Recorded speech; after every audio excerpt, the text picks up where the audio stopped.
Hey everyone, Aussie Viking here to do another Let's Talk video by playing a video game which is Republic Commando, which is one of the best video games ever made. You can't refute that, don't even try. You know, it is a fantastic game, and yeah. So, I've already spent an hour shooting this, and the audio effed up. So hopefully this audio doesn't screw up, because before it made me sound like I was stoned and had no idea what I was talking about. It was really bad. So that was annoying. So I have, luckily enough, written down some things to talk about, because I originally remembered to talk about them. First up, I want to tell this little joke that I found out. It's going to be, if you're easily offended, please don't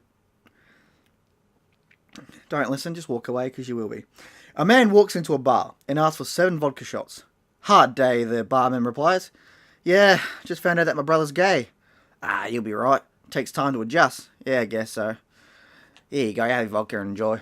So he has his vodka and then walks off after a few hours. A few days later, the man comes back and orders more vodka shots. Had another hard day again, mate. Yeah, found out my other brother's gay. Jeez. Here, have a vodka on the house as well. Enjoy yourself, man. Have a good one. He drinks a lot. He goes away. Skulls off. A week later, the man walks in again. The barman sees him and just quips, Mate, does anyone in your family like women? Yeah, he replies. My wife does. I'm sorry, but that's a great joke. It was a weird joke, but it's a good, weird joke, and I gotta say, I kind of liked it, so, yeah. Hopefully you actually heard all that, because I just realized that I gotta change my thing around. Alright, so, that sounded good. Alright, cool. So, let's go. Resume the game. So, this is Republic Commando. We definitely need a remake or a remaster of this game, because holy crap, is it amazing. Now, what's funny is, as much as I love this game, and I've bought it multiple times, I did not play it when it first came out. Unfortunately, with a lot of the Star Wars games, I never actually played when it first came out. I played Battlefront 2, I played KOTOR, and a few other games that were out, but at the time they weren't prominent. They were like older games from the PlayStation 1 era, and I did play a few PlayStation 1 games, but I didn't have a lot of them because they were a lot of dollars. Like, in Australia, games would around that time would be like $90 to $100+, and that stayed quite prominent until at least this decade. So nowadays, if you're lucky, the cheapest you can get a new game would be $69, which is really good, really good compared to what we had before. Because I can remember as far as World at War for Call of Duty. When World at War first came out, it cost me $120 for the standard edition of the game to buy when it came out on release day. Now, I will say this was a gaming company that was just a piece of shit. Like, they were well known for shitty prices, and their customer service was shit, at least when I found out, because I went there, and this was when I was like 13, 14, well, I was born in 93, 2009 is when, no, 2008 is when it came out, wasn't it? World War came out in 2008, so 10 years was 2003, 5, so I was about 15, 14 or 15 I was. And at that time, oh man, I didn't have much money, and I remember I had $89 saved up from doing work around the house, which I busted my ass over. And what happened was I went there with my mate, because he was going to stay over and we were going to play, because Mum and Dad were going to go away for the weekend, and we were just going to sit back and play co-op in World at War. And at this point in time, I love Call of Duty. I mean, I still do enjoy Call of Duty, but I love Call of Duty. I love World at War stuff, war games. And I loved how violent this was compared to, say, Episode 4, Call of Duty 4. Same thing, really. So I was like, yeah, I want to get it. But JB Hi-Fi was sold out and stuff, and they probably would have had it for at least $80 or $90. So I was like, all right, we'll go to game. We went there in game, and they had it there for $120. Now I was like, Jesus Christ, that's a rip-off. But I was like, well, I really wanted it, and I had to borrow money off my mate in the end to get enough money to get it. So we did that. But even when I went up to the guy and I said, that's a bit steep of a price, he goes, mate, if you don't want it. And the guy was a massive dickhead to me. I was like, yeah, fuck you. Just fuck you. The guy was a complete other wank stain. And I went, alright, no, fine, we'll take it. So I took it. And then a week later, I went back in there, and Oh, I swear to God, I wanted to rage.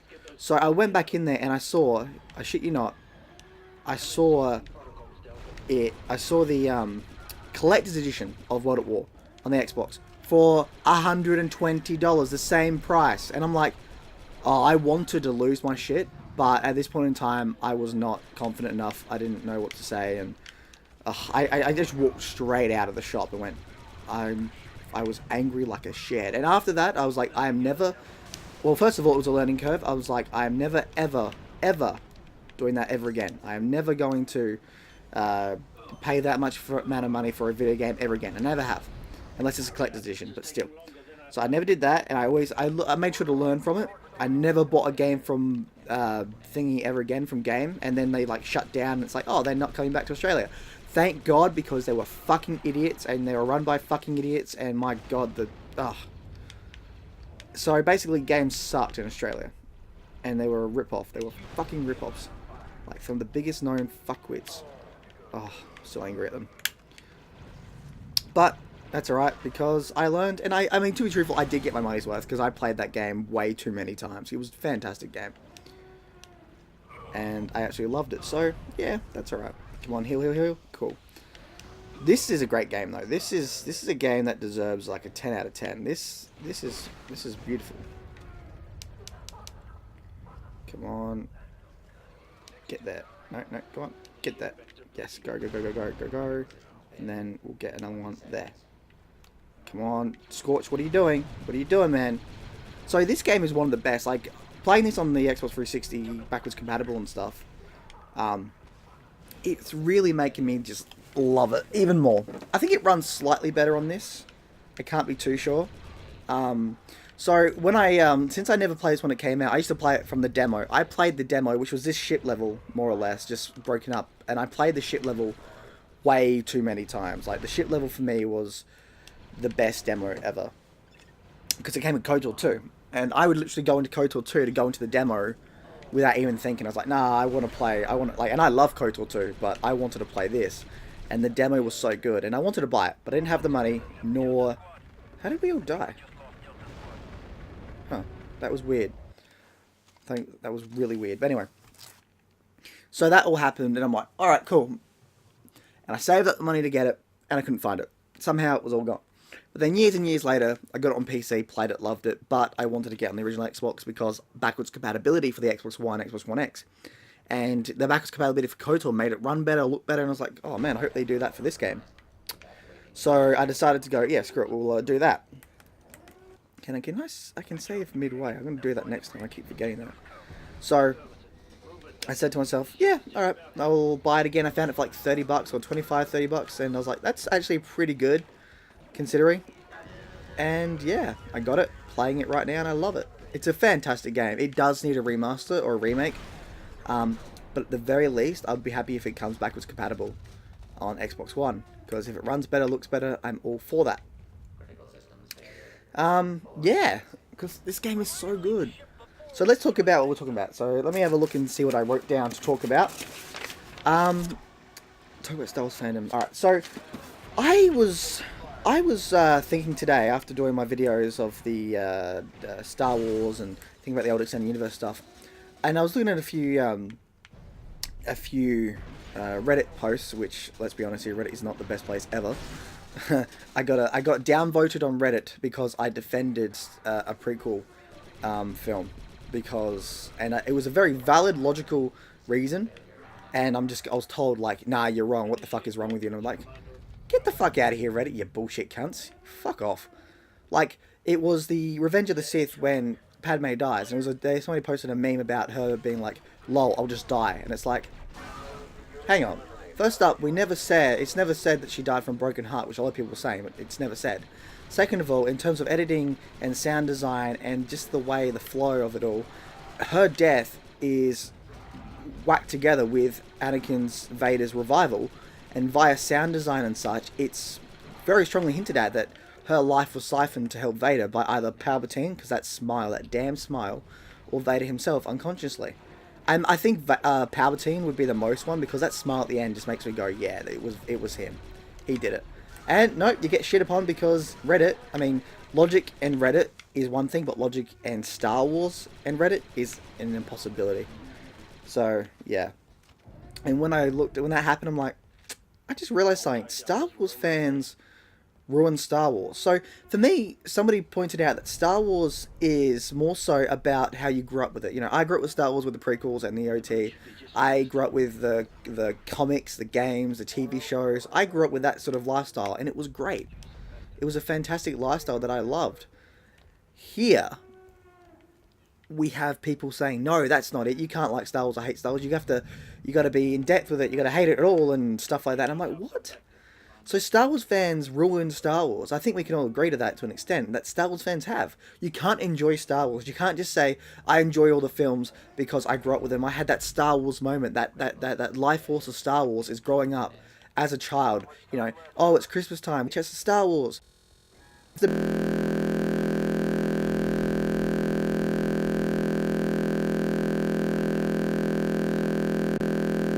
And then you got the fanboys saying, no, you can't. You can only like the original trilogy and some of the sequel trilogy. You can't like anything else but what we say. And it's like, that's ruining Star Wars. Star Wars fans are ruining Star Wars.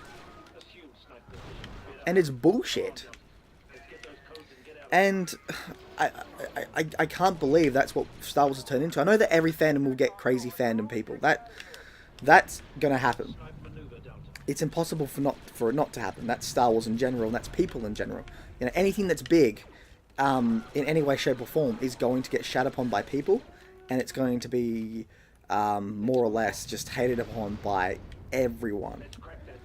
More or less, because people will like something, people will hate something. It doesn't matter what you create, even if you went into depth as to why you create it. There's going to be somebody out there that hates it because of how big something is, or that feeling of growing up with your childhood, which I get and I'm annoyed at the same time.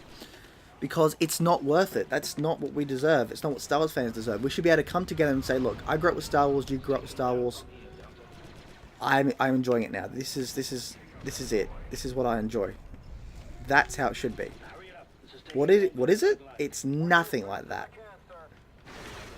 You know? And on that, I want to say something that it's going to be controversial for some, but I think it holds a lot of weight.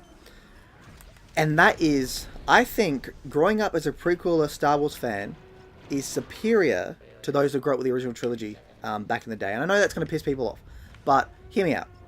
So, a lot of prequel OT purists, I say, would be like, oh, you can't say that. We grew up with Star Wars when it first came out. That's fair enough. But I was able to grow up with Star Wars when it became a far bigger, superior thing. In terms of the prequels made it bigger. You know, say what you want about the films, I think they're fantastic, but the prequels really expanded the universe insanely. And growing up with that, growing up with 3 new films, and able to watch 4, 5, and 6 was fantastic. But not only that, oh shit. I think I know why I blew up, because the thing opened and I was so, oh no. Oh shit. I wasn't paying attention. Oh, I made it. Anyway. So I was able to grow up in a time where we had 3 great films. We had the Clone Wars 2003 mini films, which were fantastic. We had games like this. Back in those days, you didn't really have big games. You had, if you go by the 90s, you had the SNES games, which were awesome. The Super Star Wars SNES games were fantastic, and I wish we got something like that in the prequel era. Which we sort of did, kind of, in certain games, but I really wish we did. More so. But if you go by the other games, you didn't really have much. You got the 3D games near the end of its lifespan, but they were 93 to 99? Most of them were a mix of, obviously, OT stuff. But then the prequel stuff came out, you're like, holy shit, this is awesome. Like, playing Battlefront, that was the shit, man. Playing Republic Commando, this was a game worth having and playing. You had the Jedi Starfighters, the Starfighter games, prequel related. You had the Clone Wars game. You had so many great fun games to play. The adventure games from on the PlayStation 1 of Episode 1. You had so many great things. You had so many great comics. You had so many great ways that the Star Wars universe just opened up. It opened up more so with the prequel eras, more so than anything else, I would say. And it felt fantastic. The clones are awesome. You know, these guys are awesome at the front here, taking in. This is my favourite level, by the way. I love this one. So we had all of that, and I would say that was far superior. We had better toys, I think, as well. I mean, I remember getting a metal at episode one when episode one came out. I had a metal flying ship that they came in. The Jedi came in on the first one. Can't remember what the ship was called, and I loved that. I played the living shit out of that. But then I threw it at somebody and it kind of hurt them, but because it was metal. But I was like, that's cool. I never saw a metal toy before. You actually reminded having a metal toy from back then reminded me of my dad when he was like, as a kid, we had metal toys, and nowadays they don't do that anymore. So like, obviously there's a bias there too because I grew up with all that. But I really feel like we might have had the better end of the stick here because a lot of people that grew up with the prequels and are open-minded like me have realized do not hate on Star Wars as much. I mean, I can say some bad things about all the Star Wars trilogies, but in the end, I love them for what they are. And I've noticed that we can say that a lot. Fanboys these days either say, you can't hate, you can't like the sequel trilogy or the prequel trilogy, it's only the OT. Okay? Ones if I like all three. You're an idiot. Or, oh, I only like the prequels in original trilogy, or I only like the prequels in the sequel trilogy, or, whatever way you can mismatch it.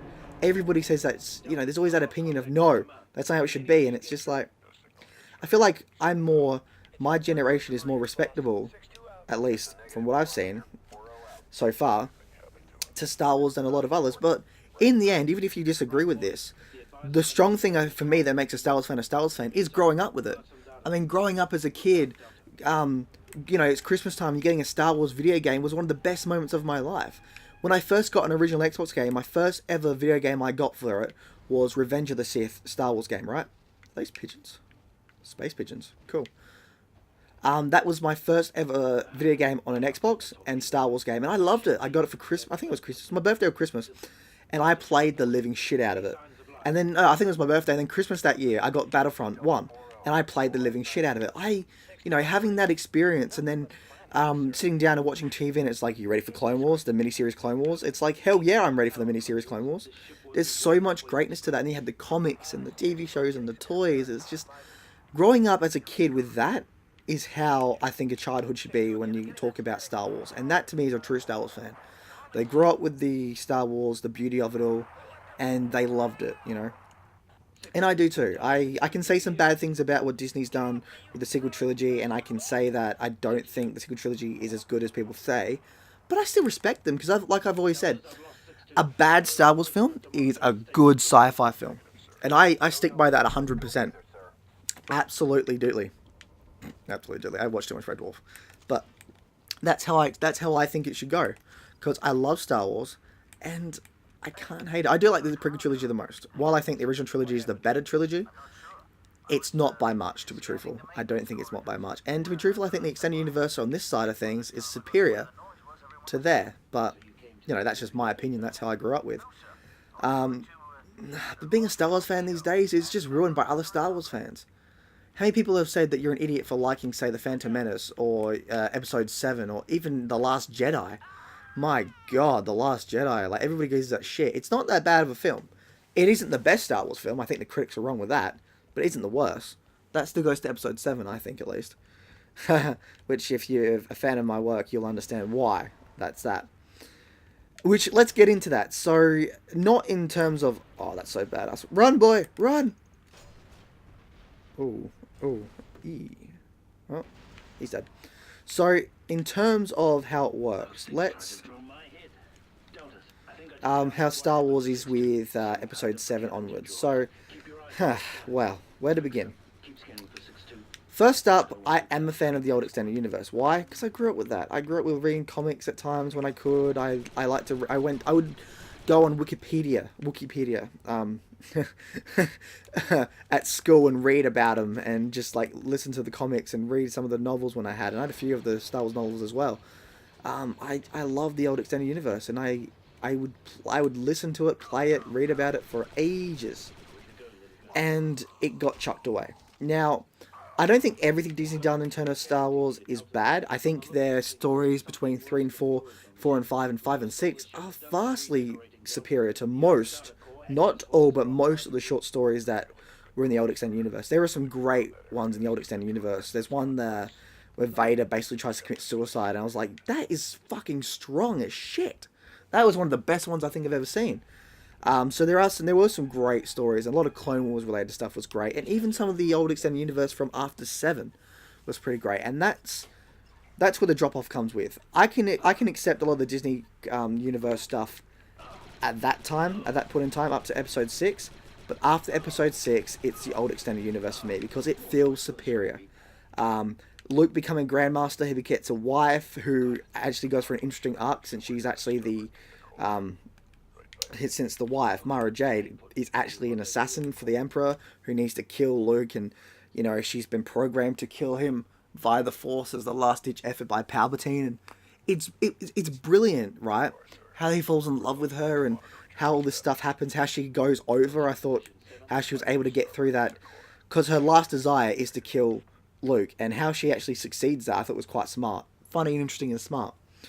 And it's just annoying that all of that's gone now. Luke becoming a father, which I guess they could add again later on, which is another thing. You've got to wait and give time. You've got to really go, okay, what's left? What do they got to do? They could pull in a Ashoka where Luke did get married and he did have a child, a son and a daughter, or just a son or a daughter. But some things I don't think we are going to get. Jason and Jaina Solo, I want them back because they were fantastic kids. Or Ben Skywalker, Anakin Solo. We're probably not going to get them. And I know you could just say, well, you could always just listen to and read the old extended universe. And I will, and I am. But once when I read through it all, which I know there's like 30 plus years, but think about it. Once it's all gone, Disney's probably not going to create any more. They're probably going to go, well, we're just going to add the best in. We'll just add the best of the universe, which I kind of get, and that's a very smart idea, but they've already dug a hole with episode 7. So episode 7 basically destroys episode 6's ending. The Empire, they somehow became stronger. 30 years later, they've come stronger than anything else you could ever imagine. Okay. What about Luke being a Grandmaster? Lol, not anymore. What about the Jedi? The Jedi were all wiped out, and now there's none. It's like you really took everything that the episode 6 brought up and threw it out the window. Oh, the Republic. Yeah, lol, they're dead. Like, really? Really? Logically, it makes no sense either. You'd think that the Republic would want to create a new empire, but, not in a way that empire was. The Republic would remain, and they'd be like, we don't want an empire to happen again. And you'd think they'd change that up, but no. None of that happens. Oh, man, I have no idea where I'm going. I'm actually quite annoyed about what Disney has done, because if you were to compare what we had, there's a lot that worked in the old extended universe, and when the old extended universe worked, it worked fantastic. There's a lot of crap at times, things like Abeloth, and you could say the whole cloning of the Emperor, which I think was mixed. I mean, they did kind of dig them out of the hole by saying it wasn't actually him and just something else, like a clone, I guess a Force-sensitive clone that thought he was, I don't know. But it is rather interesting that way. But it's just annoying. It really is just annoying that they've screwed it all over in terms of what they could do. Like, Mara Jade, guess what? Probably not going to happen. Ben having a brother and a sister? Doubtful. Unless they somehow make Rey his sister. But everybody ships Rey and Ben right now. So if you do that, you're just going to piss off even more Star Wars fans, which isn't hard to do these days. It's not hard to do at all when you start talking about Star Wars. But still, you're just going to piss off everyone, and they've really stuck it up. Like I said, they've destroyed most of the extended canon that we were going to get in from episode 6, but they also screwed it up because it feels like they're just trying to kill off the Skywalker family. They've killed off Han. They've basically killed off Leia. Luke, well, Luke's probably a lost cause, and they've really just destroyed it all without making it interesting. If they all died and they had... So imagine this. Imagine episode 7 being with Jaina and Jason. It was Jaina and Jason that were around, and they found Rey, and you can still have Rey, you can still have Finn, you can still have Poe, but you can make it better. You can make it that the Jedi Temple that was destroyed by Kylo was Luke's, at the time, Luke's Jedi Academy, but it was a different one. He could have, just say he had them all over, he had his Jedi Academy happen all over the galaxy, and this was just one of them. And this was one that they didn't like. This is one that he lost his shit on, Kylo lost his shit on, and the First Order attacked him, and that was when the First Order declared war on the Jedi, which you could say is very prequelish, but I mean, that's the one thing that excited me about the old extended universe. And even after I finished episode 7 when I was a kid, was the fact that we could finally get more Jedi, and that's probably why I like the prequels more than the original trilogy, because we finally got to see the Jedi. And the great thing about the old extended universe was the Jedi had to learn from their mistakes. The Jedi had to, in the old extended universe, the Jedi changed. The Grandmaster Luke completely and utterly changed up his the Jedi Order. You could fall in love, you could get married, you could have children. This was all fine. You could do all of that. They changed. He looked at the past and went, well, we fucked up here. I'm going to change it. And that's what happened. It was great. And now it's just nothing. Oh, I love the shotgun, by the way. Double-barreled space shotgun.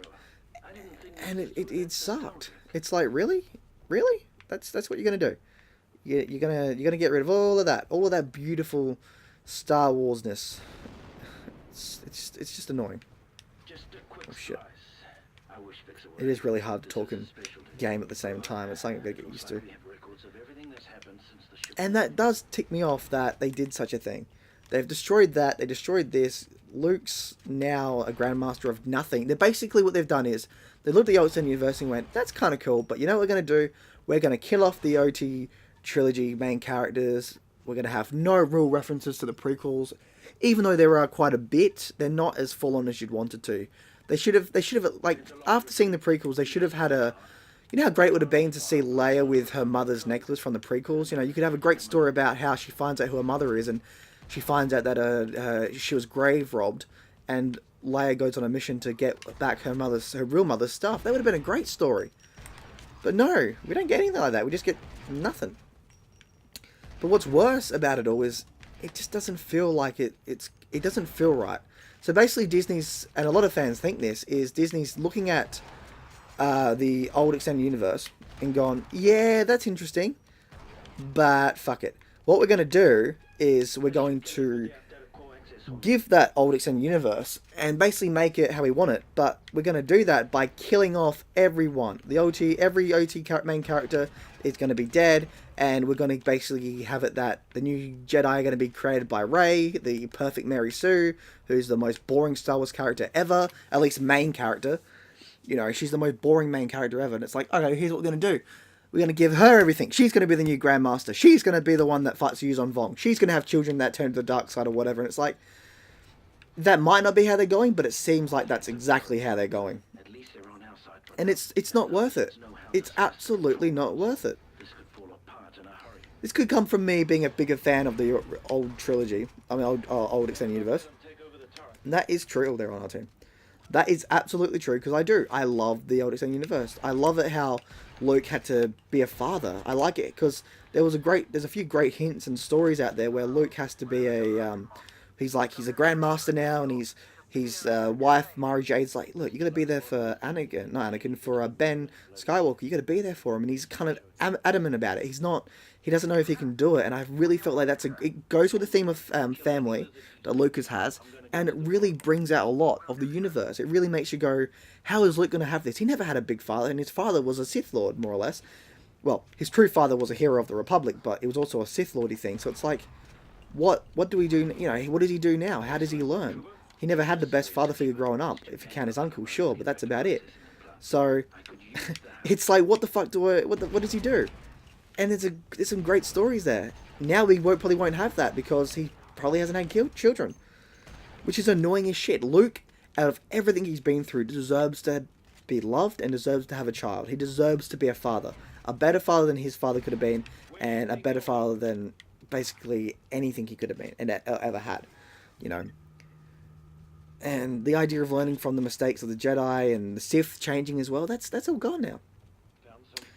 Now, like I said before though, this could change, and I'm hoping it does. I'm absolutely hoping this changes, because I'm a big fan of that stuff. And if they bring the best in, I'm all for it. Although I doubt they'll be bringing in Jaina and Jason, because they probably would have mentioned it by now. If he had another brother and a sister, they would have absolutely mentioned it by now, which is annoying that they haven't. But you know, it's still technically plausible, because they could do a whole Ashoka thing, which I've said before, and I will continue to say so because I want it to happen. Because Ashoka was a very big character that wasn't in any of the films, and she's one of the biggest characters in Star Wars universe as of, well, now. So I'm all fine if they do that, but we'll have to wait and see. I think if you were going to mention more children and stuff by any of them, it would have been The Last Jedi. That would have been a great film to bring it all in. But, well, Last Jedi wasn't the best in a lot of ways. And why aren't you healing me? Heal me! What the hell? Hold. Yeah, I'm holding it down. I don't know what's going on there. So, yeah. Now, on the Extended Universe, though, it really felt like Lucas was going to go the right direction. So, originally, Lucas Episode 7 had it that... Luke was still going to train. Luke was still training Jedi. And I think you had a Jedi killer. But things were different. Rey was called Kira. Originally, if I remember correctly, she was going to be on Endor, which would have been far superior than... At least if you worked on Endor, you're actually starting off in a valley where it's similar, but different. Not a sand planet called Jakku. God. So, apparently Kira was going to be... she wasn't going to be related to anyone. She was just going to be a new Jedi that he could have trained. And it was going to be that she helps Luke, gets trained by Luke, who does go to Ahch-To, or at least something similar, but of course the story probably been more fleshed out and more mystical and better. On that, though, I believe this was going to be the Extended Universe Luke. So, on that, so that's the interesting thing. Lucas actually had a lot of respect for the Extended Universe that a lot of fans don't see. Did he agree with everything? No. Did he change his mind on things? Yes. God, that was ugly. But he did agree with a lot of it. So, let's look at the films, the prequel films. Places like Coruscant and the name Palpatine was from the Extended Universe. Hell, I even think Sith might have been from the Extended Universe. I think. But at the very least, Palpatine and Coruscant were from Extended Universe. And he used them. He brought them together and said, alright, they work. And he used them from there. And then you look in the Clone Wars TV show from 2008, he had things like Prince Xylan, or the Prince from the Shadows of the Empire storyline. He brought them in. So when Maul's trying to create the collective with the Mandalorians, Death Watch and all that, he goes to the swoop racer guys. I can't remember the name of the gang, but he goes to those swoop gangs, and basically you see there that they're the same species that we were told of and shown in the Shadows of the Empire. They looked the same. They were called the same group of bad guys, who again I've lost the meaning for. I can't remember their names, but they were canon. He used them. He used things like Moraband, which was Korriban, even though they did stress that Moraband could have been called Korriban in its old lifestyle. He took that from it. He took the Yuuzhan Vong were going to be in it as well. He's going to bring them in. He actually took a lot of the Extended Universe, and I feel like if he continued making Star Wars, he would have done what Disney said they would do, but he would have made it better. Episode 7 would have been a far superior Star Wars film if Lucas made it, because he would have gone, well, we'll have Luke have, Mara Jade have his children that can be off in the universe doing something, the ones that survive, because I think the only survivor was Ben Skywalker by the end of it all. Was Ben Skywalker and it was Ben Skywalker and I think Jaina. I think Jaina and Ben were the only survivors left, which is fair enough. That's fine. That's fair enough. That is absolutely fair enough. So I think that would have happened. He could have changed a few things around by having that maybe Jason survived, or he didn't turn to the dark side or something. He might have changed a few things around, but he would have made it far superior than the episode 7 we got. And I know fans are like, oh, but he didn't like it all, and he would have changed his opinion. People on that, people do change their opinion. Lucas has shown that he's changed his views on things. I've definitely heard people say he didn't like the idea of Mara Jade and, Luke being married and having children, but the idea is he could change his mind. That's what people do. He could have very well changed his mind and said, you know what, I actually like this. Why isn't this dying? Ugh, I hate this. He could have absolutely changed his mind, and it wouldn't be impossible, because he might have been like, because he's shown that he likes things from the Extended Universe, and he's not afraid to use them. Okay, that's going to kill me. So, yeah, of course, it all depends on who you are. People are going to complain like God knows what when it comes to... That was terrible. God damn it, that was terrible. There we go, third time's the charm. I wonder if that's going to kill him if I do it like this. Yep. Always do that.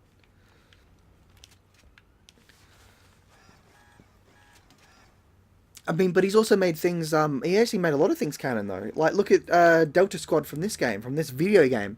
They're canon. He put them in Star Wars: The Clone Wars as cameos, but they're still considered canon now. So he did stuff like that. The Mortis, the son, the father, and the daughter, they were taken from the Abeloth arc, even though Abeloth doesn't exist anymore, I hope, and because she was terrible. He took the best parts of it. I don't know if Mortis was said though in the extended universe novel with Abeloth. It might have been, but even still, it shows that he has taken from the extended universe quite a lot. He's also changed things up, which is fine.